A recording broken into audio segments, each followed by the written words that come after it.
شروع اللہ کا نام لے کر جو بڑا مہربان نہایت رحم والا ہے۔ الف لام میم۔ اس میں کچھ شک نہیں کہ اس کتاب کا نازل کیا جانا تمام جہانوں کے پروردگار کی طرف سے ہے۔ کیا یہ لوگ یہ کہتے ہیں کہ پیغمبر نے اس کو از خود بنا لیا ہے؟ نہیں، بلکہ وہ تمہارے پروردگار کی طرف سے برحق ہے، تاکہ تم ان لوگوں کو ہدایت کرو جن کے پاس تم سے پہلے کوئی ہدایت کرنے والا نہیں آیا، تاکہ یہ رستے پر چلیں۔ اللہ ہی تو ہے جس نے آسمانوں اور زمین کو اور جو چیزیں ان دونوں میں ہیں سب کو 6 دن میں پیدا کیا، پھر عرش پر جلوہ افروز ہوا۔ اس کے سوا تمہارا نہ کوئی دوست ہے اور نہ سفارش کرنے والا۔ کیا تم نصیحت حاصل نہیں کرتے؟ وہی آسمان سے زمین تک کے ہر کام کا انتظام کرتا ہے، پھر ہر کام ایک روز جس کی مقدار تمہارے شمار کے مطابق 1000 برس ہوگی اس کی طرف رجوع کرے گا۔ اسی شان کا ہے وہ خالق جو پوشیدہ اور ظاہر کا جاننے والا ہے، غالب ہے، بڑا مہربان ہے۔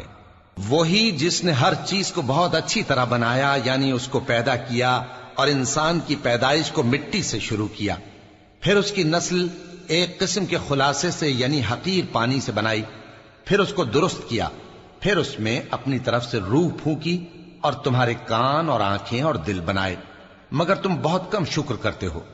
اور کہنے لگے کہ جب ہم زمین میں ملیا میٹ ہو جائیں گے تو کیا اثر نو پیدا ہوں گے؟ حقیقت یہ ہے کہ یہ لوگ اپنے پروردگار کے سامنے جانے ہی کے قائل نہیں۔ کہہ دو کہ موت کا فرشتہ جو تم پر مقرر کیا گیا ہے تمہاری روحیں قبض کر لیتا ہے، پھر تم اپنے پروردگار کی طرف لوٹائے جاؤ گے، اور تم تعجب کرو جب دیکھو کہ گناہگار اپنے پروردگار کے سامنے سر جھکائے ہوں گے اور کہیں گے کہ اے ہمارے پروردگار، ہم نے دیکھ لیا اور سن لیا، تو ہم کو دنیا میں واپس بھیج دے کہ نیک عمل کریں، بے شک ہم یقین کرنے والے ہیں۔ اور اگر ہم چاہتے تو ہر شخص کو ہدایت دے دیتے، لیکن میری طرف سے یہ بات قرار پا چکی ہے کہ میں دوزخ کو جنوں اور انسانوں سب سے بھر دوں گا، سو اب آگ کے مزے چکھو، اس لیے کہ تم نے اس دن کے آنے کو بھلا رکھا تھا۔ آج ہم نے بھی تمہیں بھلا دیا ہے، اور جو کام تم کرتے تھے ان کی سزا میں ہمیشہ کے عذاب کے مزے چکتے رہو۔ ہماری آیتوں پر تو وہی لوگ ایمان لاتے ہیں کہ جب ان کو ان کے ذریعے نصیحت کی جاتی ہے تو سجدے میں گر پڑتے اور اپنے پروردگار کی تعریف کے ساتھ تسبیح کرتے ہیں اور غرور نہیں کرتے۔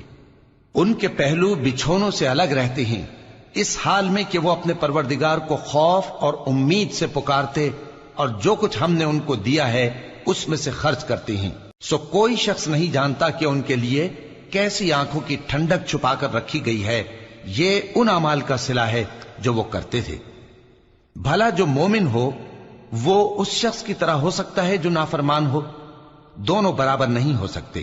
جو لوگ ایمان لائے اور نیک عمل کرتے رہے ان کے رہنے کے لیے باغ ہیں، یہ مہمانی ان کاموں کی جزا ہے جو وہ کرتے تھے، اور جنہوں نے نافرمانی کی ان کے رہنے کے لیے دوزخ ہے، جب چاہیں گے کہ اس میں سے نکل جائیں تو اس میں لوٹا دیے جائیں گے، اور ان سے کہا جائے گا کہ جس دوزخ کے عذاب کو تم جھوٹ سمجھتے تھے اس کے مزے چکھو، اور ہم ان کو قیامت کے بڑے عذاب سے پہلے دنیا کے عذاب کا بھی مزہ چکھائیں گے، شاید وہ ہماری طرف لوٹ آئیں۔ اور اس شخص سے بڑھ کر ظالم کون جس کو اس کے پروردگار کی آیتوں سے نصیحت کی جائے تو وہ ان سے منہ پھیر لے۔ ہم گناہگاروں سے ضرور بدلہ لینے والے ہیں۔ اور ہم نے موسیٰ کو کتاب دی تو تم ان سے ملاقات ہونے سے متعلق شک میں نہ ہونا، اور ہم نے اس کتاب کو بنی اسرائیل کے لیے ذریعہ ہدایت بنایا تھا، اور ان میں سے ہم نے پیشوا بنائے تھے جو ہمارے حکم سے ہدایت کیا کرتے تھے، جبکہ وہ صبر بھی کرتے تھے اور وہ ہماری آیتوں پر یقین رکھتے تھے۔ بلا شبہ تمہارا پروردگار ہی ان میں جن باتوں میں وہ اختلاف کرتے تھے قیامت کے روز فیصلہ کر دے گا۔ کیا ان کو اس امر سے ہدایت نہ ہوئی کہ ہم نے ان سے پہلے بہت سی امتوں کو جن کے رہنے کے مقامات میں یہ لوگ چلتے پھرتے ہیں ہلاک کر دیا؟ بے شک اس میں نشانیاں ہیں، تو یہ سنتے کیوں نہیں؟ کیا انہوں نے نہیں دیکھا کہ ہم بنجر زمین کی طرف پانی رواں کرتے ہیں، پھر اس سے کھیتی پیدا کرتے ہیں جس میں سے ان کے چوپائے بھی کھاتے ہیں اور یہ خود بھی کھاتے ہیں؟ تو یہ دیکھتے کیوں نہیں؟ اور کہتے ہیں اگر تم سچے ہو تو یہ فیصلہ کب ہوگا؟ کہہ دو کہ فیصلے کے دن کافروں کو ان کا ایمان لانا کچھ بھی فائدہ نہ دے گا اور نہ ان کو مہلت دی جائے گی۔ تو ان سے منہ پھیر لو اور انتظار کرو، یہ بھی انتظار کر رہے ہیں۔